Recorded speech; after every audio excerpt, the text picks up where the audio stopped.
1820 fue un año decisivo para la historia argentina porque marcó el fin del proceso revolucionario que había empezado en 1810 en el Río de la Plata con la disolución del gobierno central que se había instalado a partir de la Revolución de Mayo. Desde 1820, las provincias funcionaron como estados independientes entre sí durante varios años. Con la Revolución de Mayo se había instalado en Buenos Aires un gobierno que intentó ser obedecido por los territorios que habían pertenecido al Virreinato del Río de la Plata. Sin embargo, no lo consiguió en todos los casos. Las provincias del litoral proponían un sistema federal y crearon una alianza entre ellas que se llamó la Liga de los Pueblos Libres, integrada por la Banda Oriental, Santa Fe, Entre Ríos, Corrientes y Las Misiones. Durante años, el gobierno de Buenos Aires intentó sin éxito obligarlas a volver a su órbita. Finalmente, el directorio convocó al Ejército del Norte, que estaba en Tucumán al mando de Manuel Belgrano, para que se lanzara sobre la Liga. Pero el 8 de enero de 1820, varios oficiales del ejército se amotinaron en Arequito, Santa Fe, diciendo que querían luchar por la independencia y no en una guerra civil. El ejército se dispersó. Las fuerzas federales de Entre Ríos y de Santa Fe, dirigidas por los gobernadores Francisco Ramírez y Estanislao López, avanzaron sobre Buenos Aires y derrotaron a los porteños en la batalla de Cepeda, el 1 de febrero de 1820. Enseguida obligaron al gobierno central a disolverse. Al mismo tiempo, los portugueses terminaron de conquistar militarmente la Banda Oriental, lo que hoy es Uruguay, causando una gran crisis interna en la Liga de los Pueblos Libres, que también terminó disolviéndose. Entonces, en 1820, se desmoronaron los dos sistemas políticos que habían surgido a partir de la Revolución de Mayo, la Liga de los Pueblos Libres y las Provincias Unidas del Río de la Plata que dirigía Buenos Aires. Solo quedaron 13 provincias, sin ninguna autoridad sobre ellas, que funcionaron como estados independientes entre sí. Por eso, para muchos, 1820 fue el año de la anarquía.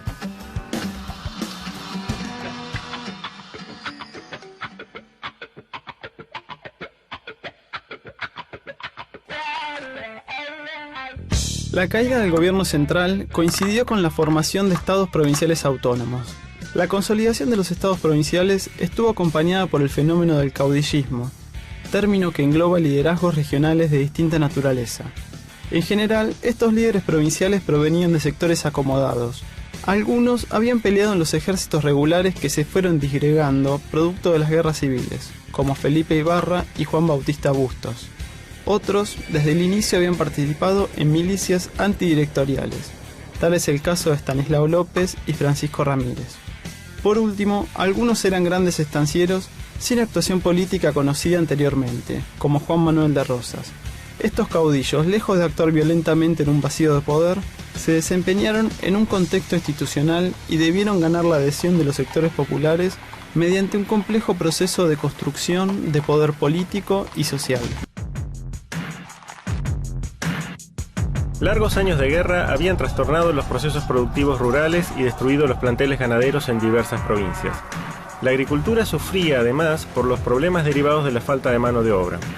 En un contexto tradicionalmente signado por escasez estructural de trabajadores, el reclutamiento de los varones para la guerra y las manumisiones de esclavos exacerbaron esa escasez, que afectó a su vez fuertemente la producción agrícola de las chacras cercanas a las ciudades. En tanto, el desarrollo de los saladeros absorbió parte de la oferta de carne vacuna destinada al consumo urbano. La situación, en extremo frágil, fue llevada a un punto culminante a causa de la aparición de la sequía. Entre 1818 y 1821, los precios del trigo en Buenos Aires cuadruplicaron los ya altos de 1815, mientras que la carne aumentaba también sustancialmente.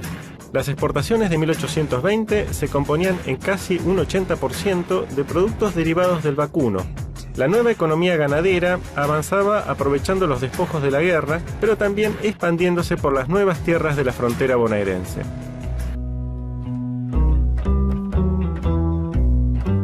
Dentro de algunas provincias, 1820 fue un año de conflictos.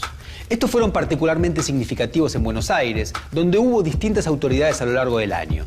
En octubre, un grupo con fuerte apoyo popular desconoció al gobernador y quiso quitarle el poder. Ocupó la plaza principal, hoy Plaza de Mayo, hasta que fue desalojado por fuerzas leales provenientes del campo, con un combate que dejó 300 muertos. Esto fue también significativo de 1820. Por primera vez el campo se imponía sobre la ciudad y algo similar ocurrió en otras provincias. Finalmente, otro episodio fundamental de 1820 fue que el ejército de San Martín, que estaba en Chile tras haberlo liberado, marchó por mar hacia el Perú. Desembarcó allí el 8 de septiembre y dio inicio a la campaña militar contra el principal baluarte español en América del Sur. Así, mientras la obra de la revolución se desmoronaba en el Río de la Plata, su creación, el ejército sanmartiniano, empezaba la etapa final de la Guerra de la Independencia. Entonces, 1820 fue un año decisivo porque marcó el cierre brutal del periodo revolucionario y el principio de una nueva etapa.